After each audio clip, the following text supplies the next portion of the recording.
Hey guys, welcome to my channel. My name is ReadingBear and I hope you are ready for some more stories. And today, we'll take a look at some new entitled people content. If you enjoyed my content, please don't forget to subscribe to my channel and post some bear emojis in the comment. And now, let's dive right into the stories. The first story is titled, Psycho Karen Cut Down Tree on My Property to Destroy My Pool. Big mistake. I live in a fairly decent neighborhood. Most of the houses are pretty big, complete with a lawn and a garage.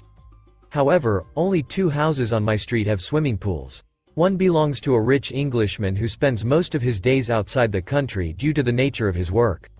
His pool stays unfilled. The other house with the pool belongs to me and I spend every other day in it as I love swimming. I've never been stingy with my pool, and I have people over on multiple occasions, even people from my neighborhood. Most of my neighbors are amazing people, but of course, every place has its Karen. Our Karen happened to stay right next door, which makes avoiding her extremely difficult. She also has 2 children, one aged 10 and the other 8, who she has raised to be miniature versions of herself. I once saw the older kid pull another kid's hair. The kid who got her hair pulled was simply trying to sell lemonade to raise money for charity. When the parents complained to Karen, she just shooed them away by telling them that they should have gotten permission from everyone who lives on the street before setting up a lemonade stand. Most people on our street just make a U-turn every time they see her, and I don't blame them. I'd do the same if she didn't show up at my door every single day. Like I said, I'm not exactly petty when it comes to the pool, and I allow other people to use it, but that doesn't mean she can come over every day. At one point, Karen and her 2 mini Karens used the pool more than I ever did. I wouldn't have minded this if they were at least nice about it, but Karen treated me like a public pool receptionist and expected me to be a lifeguard every time they swam. Some days, my pool would turn into a daycare center and Karen would just leave her kids and expect me to look after them for however long she's gone. I couldn't exactly leave the kids and go about my day because her daughters were truly the most horrid pair of children I had come across. They would go inside the house, make everything wet, play around with expensive objects and gifts from important people who are close to me. They even raided the fridge once and I was just gone 5 minutes to pick up a delivery at the door. It shouldn't have been humanly possible to eat that much that fast, but I know for a fact that they ate it all because 10 minutes later, they proceeded to throw it all up in my pool. This went on for almost a month before I finally snapped. Karen came over exactly an hour before I had to leave for work and demanded I let the kids use the pool. As I began refusing, the kids went past me and into the door. They headed straight for the back door that led to the pool. Before I could go after them, Karen told me that she's going out and will be back really soon. She turned around and headed to her car immediately. I called out saying I'll be late for work and that she can't do this, but I heard the kids giggle. Their giggle is more of a cackle that I had grown uncomfortably familiar with, and it almost always meant they were up to no good. I ran to the pool and found them hunched over the edge. Upon closer inspection, I saw that they were trying to drown a large beetle in the pool. I immediately rescued the poor cricket and asked them to go back to their house. They just said their mom said they could play and jumped into the pool. I was incredibly pissed off by then, but to make matters worse, I started getting calls from the office about a crisis that they needed me to handle right away. Going to shower in hopes that Karen will be back by then was a horrible mistake. The moment I stepped into the shower, I heard a loud crash and a scream from the living room. I put my clothes back on and went to check out what happened. To my horror, the TV lay broken on the floor beside the 8-year-old whose foot was now bleeding. I tried calling Karen a bunch of times, but she refused to pick up. The cut wasn't very deep, but I couldn't exactly throw out a bleeding, crying child. I waited in hopes that she would be back soon, but this woman had the audacity to show up 5 hours later. I started yelling at her the moment she came back and told her that she and her family were banned from using my pool, but she kept screaming that this was my fault. This debacle took place on the front lawn and my entire street now knew what had taken place. Knowing Karen, it wasn't a surprise that they were on my side. This was why multiple neighbors informed me every time Karen used my pool when I wasn't at home. This was practically breaking and entering, and I threatened to go to the police multiple times, but she continued to do the same. This was driving me insane, but they went on to do the unthinkable. When I was at work, I got a call from one of my neighbors. He told me to check my messages immediately. To my utter disbelief, I stared at an image of the younger kid defecating in my pool while Karen just stood by in the background and did absolutely nothing to stop her child. That was the last straw. I'd never imagined that even she would stoop to this level. I went straight to the cops to file a restraining order and didn't even bother going to take a look at the pool anymore because I knew cleaning the pool would have required an exterminator. God knows what all that little devil had unleashed into my pool. She obviously didn't go down quietly and kept screaming about revenge during the whole ordeal with the law, but the following couple of weeks were awfully quiet. I kept my guard up during the entire duration and I eventually came to the conclusion that she was all bark and no bite. Yes, I know now that I should have been able to figure out that she wasn't done yet considering everything she had already done. I was distracted because my workplace had told me that I was to go to a different country for a work-related trip. I was really excited for this and decided to focus on the bright side of life. During the 2 weeks I was away on the work trip, I was so busy that I barely had time to keep in contact with anyone from my street. I wish I did though, so I wouldn't have had to have a huge shock waiting for me back home. The second I got out of the cab from the airport, I was devastated to find that the giant sequoia tree in my backyard had been chopped down. That tree meant the world to me. Karen had hired an illegal arborist to chop down my tree in a stupid attempt to destroy my pool.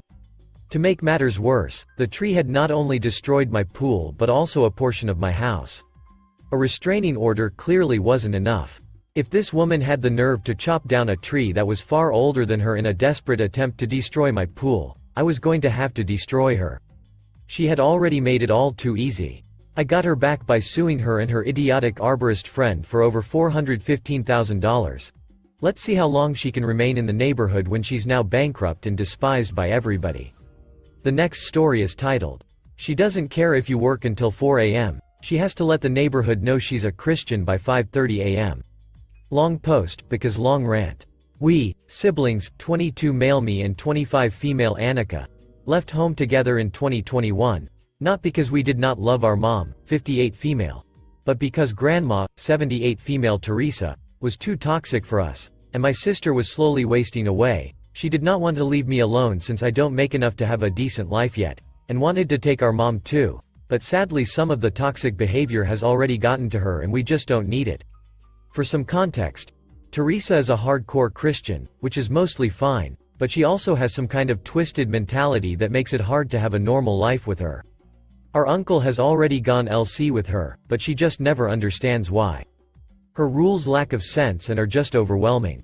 You are not allowed to watch TV under the same roof. Anything but news and Christian channels will be met with hours of talking about how the TV was invented by the devil and how the demons will invade your house via the TV. You cannot eat anything her dietarian has told her not to eat. Teresa doesn't understand all bodies work differently and would nag Annika non-stop for eating pretty healthy stuff, like race crackers with PB, to the point Annika just forgot to eat during days, but would still claim to be fat. Women cannot wear pants or jeans, that would only start the holly rolling, about how they are sluts, and wanting to be men. Add some transphobia here, even after leaving Annika still won't wear them. You can't date, if you are dating, you sure are having sex, and she will tell you about how she resented our grandfather for wanting to have sex with her, and feel dirty every time, and you are dirty too, so you better not touch her because she's saint and clean. But most important, by 5:30 a.m. she will blast her radio for the entire neighborhood to hear. Same old hymns, same screaming preachers claiming fire will consume you eternally every single day. Despite being socially awkward and having a very bad health, Annika did well for herself, and as a developer, she doesn't seem to have a healthy relationship with work, so it's usual to find her in her desk as early as 4 a.m. I used to force her to go to sleep by turning off the modem, or she just would go on until her nose bled or her migraines forced her to stop, which was scary. She paid full bills and food until I convinced her to move out with me. Now we teamed up to work bills and food, as well as chores, but Annika's health is declining, and no doctor has been able to help her or tell us what is wrong with her. Her checkups say she's healthy, but I see she's not. I wanted to move back with mom, allow her and Teresa to take care of Annika, because despite everything they are always there if Annika is bleeding or having an asthma attack. She needs them, and it's not like we will freeload or anything, but how does Teresa react? Does she make noise while working at night? I have to sleep. And upon requesting she doesn't turn on the radio at 5:30 because she will no doubt wake up Annika, or worsen her migraines. Teresa's response was, But I need my radio, it's the only thing that makes my day happy. And I need to wonder how listening about eternal doom can make her happy.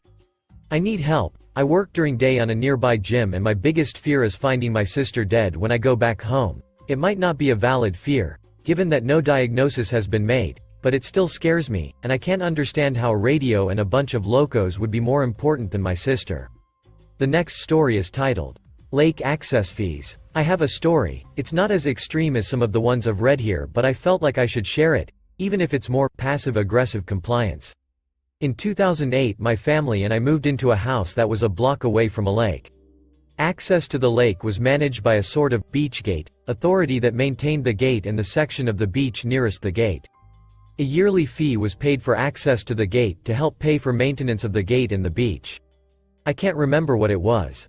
When we moved in, we enjoyed the lake for about a month until the beach association informed us that the previous owner of the house hadn't paid their fee in 3 years. And since the fee was tied to the address, we'd have to pay 3 years' worth of fees or we'd have to give up our gate access.